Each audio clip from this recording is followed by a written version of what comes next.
Hello everyone, once again we are back with your history classes, and today we are going to discuss the last part of chapter number 5, circumstances leading to the Lucknow Pact, and that clause of Lucknow Pact and the significance of Lucknow Pact. So these three topics we are going to discuss. As I told you in starting that this circumstances leading to the Lucknow Pact is not the part of the syllabus, and another one, Lucknow Pact and its significance. This is the part of the syllabus. Means drawbacks of Lucknow Pact and importance of Lucknow Pact and clauses of Lucknow Pact. These 3 points are there in the syllabus. But for understanding Lucknow Pact, you have to understand these circumstances also, which lead the Lucknow Pact. So today's class we are going to start. Open a book on page number 63. So, student, first heading in in circumstances leading to the Lucknow Pact is international events. So, not going in detail, I would like to tell only this thing that Turkey was one of the holy places of Muslims, and British started war against Turkish Empire, and they have not any sympathy to Turkey. And during the First World War in 1912, that pro Caliphate and pro Turkey movement was caused by Britishers, and they were pro Christians and anti Muslims. This was the feeling of Muslims in India. So they have that Khilafat sentiments which were there in Turkey. The same sentiments came in the Muslims of India, and they turned against Britishers, and they were having the suspect on the loyalty of Britishers, which they were having since the formation of Muslim League. Means from 1906 they were totally dedicated to the Britishers, and whenever that Britishers attack on Turkey, and they try to suppress that Turkish Empire, or they try to attack on Muslim holy places which were there in Turkey. So that was not acceptable to Muslims. So that's why in place of loyal to the Britishers, or in place of working under the Britishers, they focus on self-government in India. So that's why this Lucknow Pact was there. So I hope this topic you understood. Now we are going to discuss second topic, that is national events. So if we are discussing about national events, then partition of Bengal was cancelled in 1911, and some liberal leaders, Maulana Abul Kalam Azad and Ali brothers like Muhammad Ali and Shaukat Ali, they were that shining leaders of Muslim League, and who were liberal in ideas, and they spread nationalism ideas among the Muslims. And one more event was there, that Tilak came out from jail in 1914 after 6 years of imprisonment. So 1908 he was kept behind the bars. So finally that Seditious Meeting Act, under which he was arrested, that punishment was over, and some prominent Muslim leaders were arrested, and brought that Muslim League and the Congress closer. So not only Congress leaders, Seditious Meeting Act was introduced on the Muslim League leaders also. So both were sailing in the same boat. So that time that Muslim League close to the Congress. So next one, changes in the objectives of the Muslim League. So from 1906 to 1913, that objectives were there of Muslim League, that be the loyal person to the Britishers, and League had amended its constitution in 1913 and include a system of self-government under the aegis of British Crown. So whenever League was formed, they were having the faith and loyalty in the Britishers, and they were thinking so that Britishers are compulsory for that existence of Muslim in India. But now they have changed their idea, their constitution. They add one word, that self-government under British Crown. So due to this, that Congress was also having the same idea, means self-government under the British rule, and Muslim League was having the same idea. So unity intersects between the objectives of these two parties, and they decided to come together. And Annie Besant and Bal Gangadhar Tilak, who were also in favor of Home Rule League, or they established Home Rule League for the Home Rule in India. So similarity in ideas brought that Muslim leaders as well as Congress leaders together. So that was another logic for that one, or another cause for that one, or another event for that one. So next and last event I am going to discuss, compromise between the two fractions of Congress. So as we know well that in 1907 that Surat split was there, but in 1916 early nationalists and assertive nationalists decided to come together after rejoining of Tilak to Congress, and he played a major role in solving that differences between Congress and League. So Tilak was very far-sighted, and he thought so that if Hindus and Muslims will come together, then we can have a pressure on the government, and government will have more compulsion for home rule. So that's why he worked for betterment of conditions between Muslim League and Congress, and by the efforts of Tilak and some liberal Muslim leaders, that Congress and Muslim League came together in the form of Lucknow Pact. So Lucknow Pact was held in 1916, and agreement signed by two parties, which one, Congress and Muslim League, is known as Lucknow Pact. So both party leaders meet together in Bombay session of and League was attended by the Congress leaders. So leaders of both parties forged a joint plan for post-war constitutional reforms, and they decided that India can get home rule if Congress and Muslim League can come together. And they were having some important clauses in Lucknow Pact. So let us go through with that clauses of Lucknow Pact. So first one, abolition of Indian Council. So in Lucknow Pact they demanded that Indian Council should be abolished. Why abolished? Because Secretary of State was operating it from England, and there was no Indian in that one, and under the secretaries of whom one should be an Indian. So no one was Indian in that one I told. So first demand was there that India Council should be abolished, because no Indian was there, and secretary was sitting in England. Second one, provincial legislatures. So they demanded that 1/4 of that members of provincial legislatures were to be directly elected, and 1/5 to be nominated. So they decided that nominated members should be less and elected members should be more, so that more representation of the public should be there in assemblies and councils. So the Muslim number of members was laid down for each province. Means they have fixed that how many Muslim members will be there from each province. Province means state, which is now we are knowing so. And they were to be elected through the separate electorates. Separate electorate means here that Muslims will have the reserve seats, or no one can take part in election from that seat. Only Muslims will take part.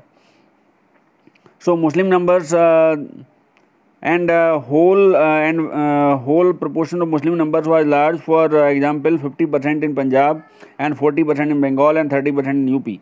So there should be number of seats reserved for Muslims according to number, and another states that reserved seat should be there for Muslims.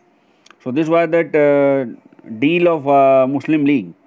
So next we are going to discuss minorities in elected bodies. So they decided that minorities should have representation in elected bodies, not according to the number, according to the political importance. So next one we are going to discuss limitation of imperial legislatures.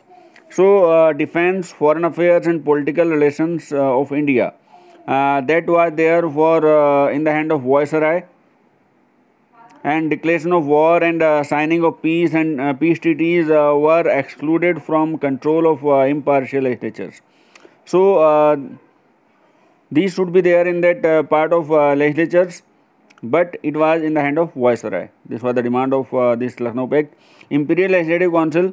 So Imperial Council was to have 150 members. Of those, 1/4, 5th of were elected and 1/5 was nominated. So they have demanded that 1/3 should be elected from elected members were to be Muslims. So it was the demand of Muslim League that 1/3 of that elected members should be of Muslims, because they want 30% reservation in Imperial Legislative Council. So next one, power of legislative councils.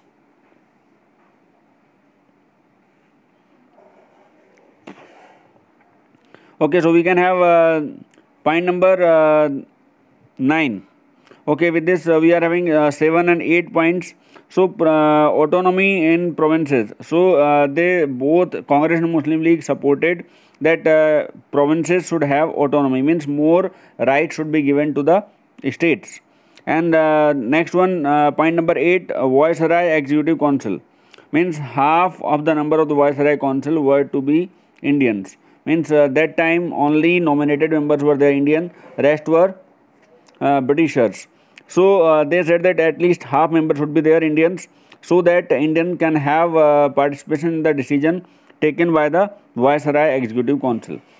You can compare this council just like that cabinet ministers nowadays. So next one we are going to discuss religious interests. So council or imperial or provincial. Imperial here that central council means Rajya Sabha, which is nowadays. Provincial means Vidhan Parishad nowadays. Was to proceed with any bill of resolution affecting on the other community if 1/3/4 of that members of that community opposed on that ground, it adversely affected their interest.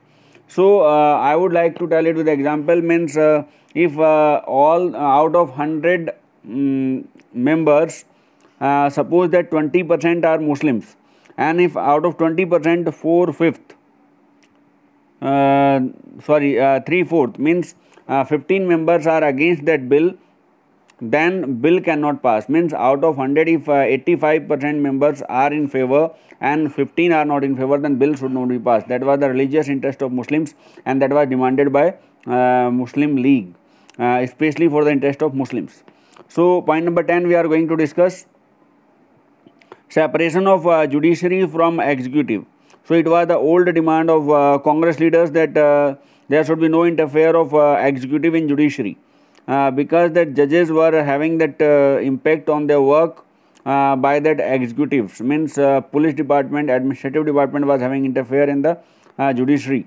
So that they don't want in their work, so that decision by the judges should be free and fair.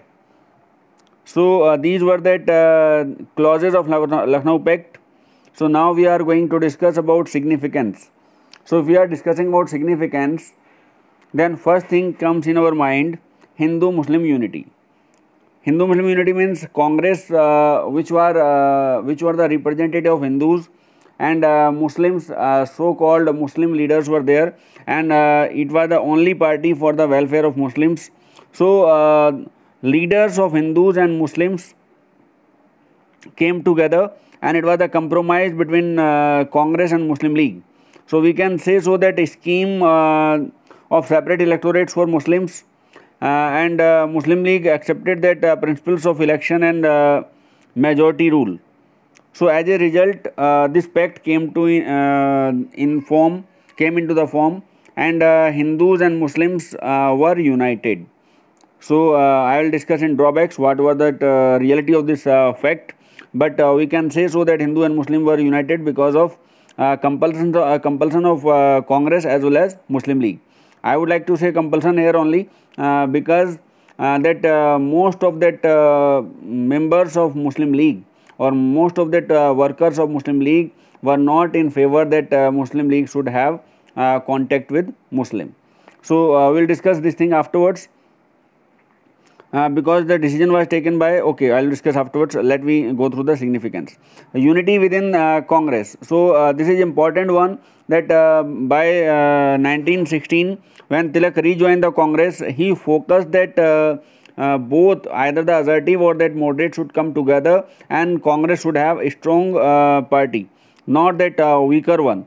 So that's why he tried a lot. And in 1916 session, Ambika Charan Majumdar rightly remarked that if the United Congress was buried at Surat, it is reborn in Lucknow. Sorry, at Lucknow. So in 1907, what was the dispute? You know well, by the name of Lala Lajpat Rai and Rashbihari Ghosh. But in 1916, whenever Tilak did a lot of work for making Congress united, then Congress reborn in at Lucknow session. So this was that main event of we can say that main turning point of Congress, by which the Congress became very strong. So it was a plus point to the Congress. Now we are going to discuss next one, pressure on the government. So while Muslim League was demanding anything else, or while Congress was demanding anything else, both were separate parties and there was no pressure on the government. It was first time when League and Congress came together and early nationalists and assertive nationalists came together, means we can say that united force now came together and they make that movement very aggressive, or government now may not have any excuse to give that reforms in India. So it was the impact of this reforms, that Government of India Act and declaration, August declaration came in 1917. So we can discuss this thing in further chapters. One more point is there, necessity to pacify Indians. So now that Britishers realized that now we cannot ignore Indian demands, or constitutional reforms cannot be ignored. So that's why that government felt it necessary that do something for Indians, solid, means something solidarity they should do for Indians. So that's why August declaration they have declared that gradually they will give the self-government to the India, or self-government institution will be given to the India, or we can say that we can say so that they declared that policy of gradual development of self-government institution in India has been started in 1917, 20 August 1917. This declaration was there and it was the impact of Lucknow Pact only. So now last point of this chapter we are going to discuss, that is drawbacks of Lucknow Pact. So first one was there that it was not that deal with the masses. Masses means common people were not knowing what that leaders has made the agreement. As I was telling you before, that common workers of Muslim League were not in favor of this pact, or that Congress leaders have not taken the opinion of that whole party workers. Only that few leaders they decided about this pact. So Hindus and Muslims basically, which belong to common people, were not aware about this pact, what is going on. They were not knowing what the things are going on in the Lucknow Pact. So it was unknown for them. It was a drawback, and masses was not involved. It means that movement is not successful, or any pact is not successful. Next one, by accepting that separate electorates for Muslims, the Congress lost the secular character and paved way for the future communal tension.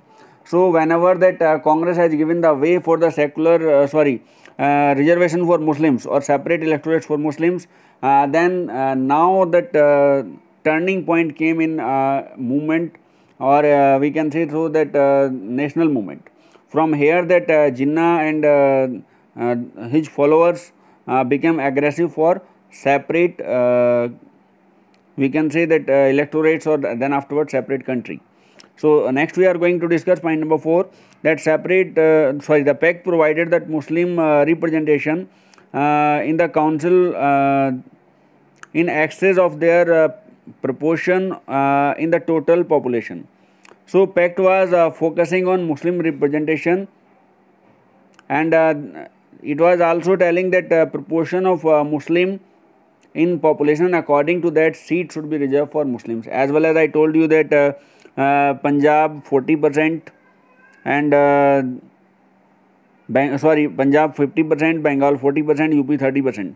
So they want the seat in these provinces according to the number, according to the percentage of population. And where they were not in this much population, there they want that reservation according to the political importance, not according to the number.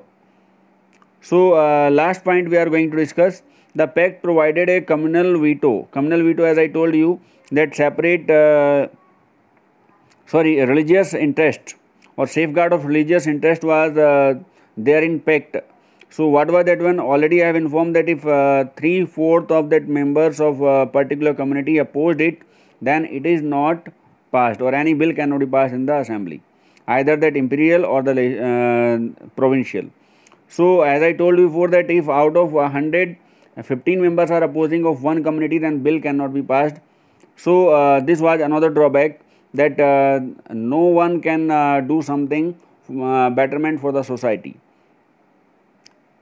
So next one, the Lucknow Pact was a temporary and true truce between Congress and Muslim League. So Muslim League still remained a separate entity with a communal outlook. So by the different clauses in Lucknow Pact, we understood well that Muslim League has not changed, as they have demanded for separate electorates, as they have demanded for religious communal veto, as they have demanded for Viceroy Council special representation for Muslims, as they have demanded that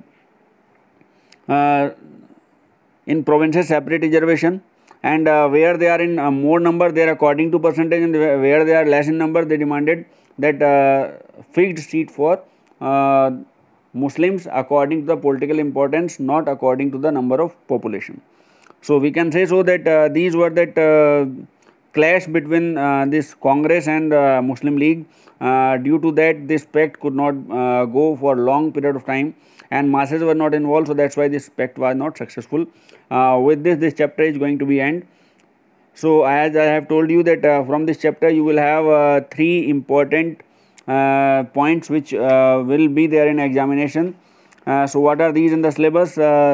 Lucknow Pact in significance, and another one that factors affecting or leading to that Muslim League and its objectives. So these are few topics, only 3-4 topics are there from which the questions may concern.